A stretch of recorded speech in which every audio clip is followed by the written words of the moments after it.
আমি থোড় ভাজা দেখাবো আপনাদেরকে, কিন্তু আমি বাজার থেকে তো দুটো থোড় নিয়ে এসেছিলাম। থোড়টা দেখছি একটা একেবারে ভেতরে পোকা ফেলে দিয়েছি, আর একটাকে কেটে অল্পই হয়েছে, তাই আপনাদের সঙ্গে শেয়ার করব। দেখবেন আমি কিভাবে অতি সহজেই আর খেতে খুবই টেস্টি থোড় ভাজা বানাই। তা প্রথমে আমরা থোড়টাকে এরকম আলু ভাজার মতন কুচি কুচি করে কেটে নিয়েছি, আর কাটার সময় যে সুতোগুলো থাকবে থোড়ের মধ্যে ওগুলোকে বার করে করে ফেলে দিতে হবে। তারপরে এটাকে আমরা কিছুক্ষণ নুন দিয়ে মেখে রাখবো। নুন দিয়ে মেখে রেখে তারপরে এটা যখন ধোবো তখন বেশ ভালো করে চিপে চিপে নিয়ে ধুতে হবে। তাহলে আমরা নুন দিয়ে মেখে 10 মিনিট মতন রেখে দিই। আমরা থোড়টাকে ভালো করে চটকে ধুয়ে নিয়ে চলে এসেছি। এবারে কড়াইটা চাপিয়ে দিয়েছি, কড়াইয়ের ওপর সর্ষের তেল দেব। যারা সাদা তেল খান তারা সাদা তেলেই করবেন, খুব বেশি তেলের দরকার নেই, অল্প করেই তেল দেবেন। তেলটা গরম হতে দিলাম।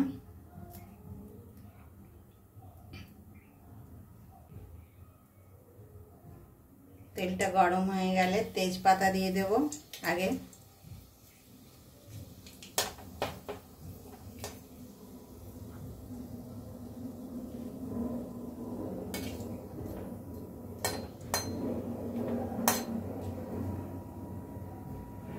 তেজপাতার উপরে বেশ কিছুটা পরিমাণে পেঁয়াজ কুচি দেব।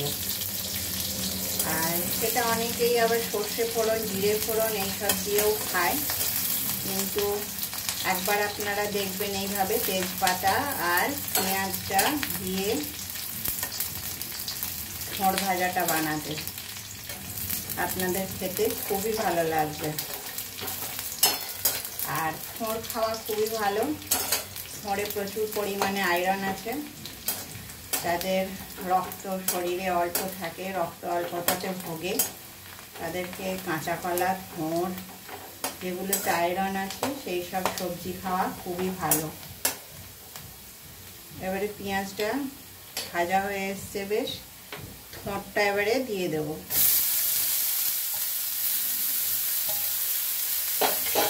একটু কম পরিমাণেই দেবেন এখন, পরে একটু টেস্ট করে দেখে তবে আবার নুন দেবেন।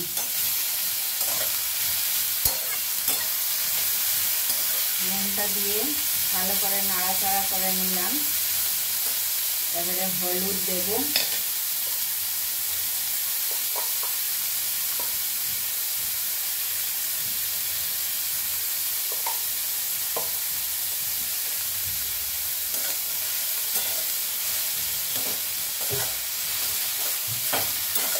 হলুদের ওপর অল্প, খুবই কম জিরে গুঁড়ো দেব। ব্যাস, এবারে কাঁচা লঙ্কা দিয়ে দেব। কাঁচা লঙ্কাটা আমার খুব ঝাল, ওই জন্য দুটো লঙ্কাই এনা।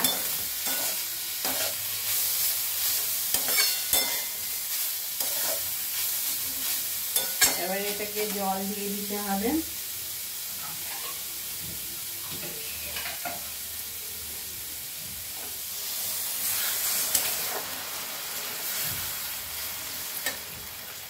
ব্যাস, এবারে জল দিয়ে ঢাকা দিয়ে দেব, থোড়টা একটু সেদ্ধ হতে দেব।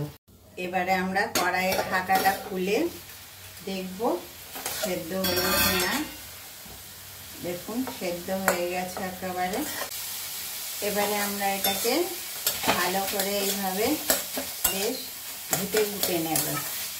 ঘুটে ঘুটে নিলে এটা গোটা গোটা থাকে না, বেশ ভেঙে ভেঙে যায় জিনিসটা, খেতে ভালো লাগে। এখন একটা ভাজা ভাজা হয়ে গেছে। এবারে আমরা এতে অল্প করে মিষ্টি দেব, টেস্ট করে নেবেন নুন আর মিষ্টিটা।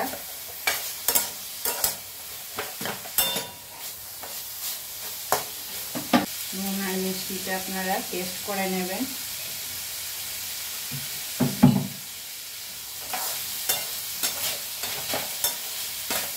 ঘি দেব, ঘি দিয়ে নামিয়ে নেব।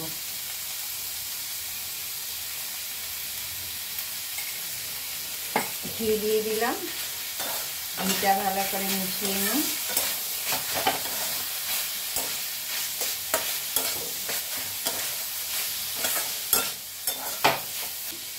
থোড় ভাজাটা করে দেখবেন, খেতে খুবই ভালো লাগবে, অবশ্যই ট্রাই করবেন। আর আপনারা আমার চ্যানেলটাকে লাইক, শেয়ার, সাবস্ক্রাইব করবেন। আবার পরের কোনো ভিডিও নিয়ে আসবো আপনাদের কাছে। নমস্কার।